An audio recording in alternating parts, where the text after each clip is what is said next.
안녕하십니까. 지난 1월 8일부터 시작된 캘리포니아 겨울 폭풍은 캘리포니아 전역에 걸쳐서 많은 피해를 주었습니다. 제가 거주하는 동네에서는 눈도 내렸는데요. 지금도 뒷산은 온통 눈으로 덮여 있습니다. 그리고 도로 곳곳에 파토리 있고 정전으로 불편을 겪는 곳도 있고 날씨는 정신이 번쩍 들 정도로 추운 날씨의 연속이었습니다. 그런데 이런 기후의 변화는 세계 곳곳에서 일어나는 것 같습니다. 어쨌든 캘리포니아에 닥친 윈터 스톰은 많은 피해를 남겼습니다. 이 피해에 따라서 캘리포니아의 40개가 넘는 카운티가 재난지역으로 선포되었는데요. 이 선포에 따라서 국세청에서는 이 지역에 있는 개인과 비즈니스에게는 세금 보고는 물론이고 세금 납부에 대한 마감일 연장을 발표했습니다. 그런데 국세청에서 두 번에 걸쳐서 발표하면서 많은 분들이 혼돈하고 있습니다. 그래서 오늘 이 부분을 정리해 드리고자 합니다.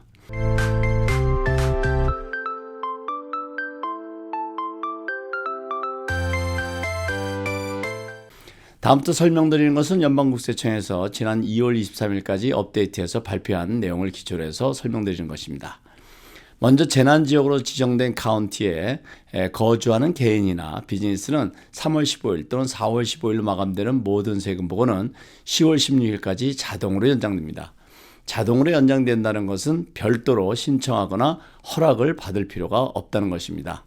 이번 연장은 단순한 세금 신고만 연장해 주는 것이 아니라 관련 세금 납부 마감일도 연장이 되는 것인데요. 그리고 이렇게 세금 납부를 연장해서 납부하더라도 페널티가 부과되지 않습니다. 그러면 여기서 피해자만 해당되느냐는 질문이 있을 수 있는데요.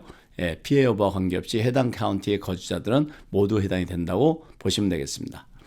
지정된 카운티는 캘리포니아에 있는 약 40개 카운티인데요. 한인들이 많이 거주하는 카운티를 중심으로 몇 카운티를 소개해드리면 로스앤젤레스, 오렌지 카운티, 리버사이드, 샌버나디노, 샌디에이고, 샌프란시스코, 벤츄라, 산타클라라 카운티들이 모두 지정되었습니다. 세금 보고 자동 연장 이외에도 IRA와 헬스 세이빙 플랜의 2022년 콘트리뷰션도 10월 16일까지 자동 연장됩니다. 그리고 1월 17일과 4월 18일까지 분기별로 납부해야 하는 예납세금도 10월 16일까지 연장됩니다. 그런데 자동 연장된다고 해서 천천히 신고했다가 페널티가 나왔다면 연방국세청에 연락해서 주소를 주면 바로 해결된다고 국세청에서는 밝히고 있습니다. 그리고 이번 윈터스톰으로 피해를 입었다면 보험으로 배상받지 못한 부분에 대해서는 소득에서 캐주얼티 롯으로 공제받을 수 있습니다. 만약 세무감사를 받고 있다든지 또는 체납세금으로 불편을 겪고 있는데 이번에 피해를 보았다면 해당 감사관이나 체납세금 담당자에게 연락해서 상황 설명을 하면 그 상황에 적절한 조치를 받을 수 있다고 국세청에서 안내하고 있습니다.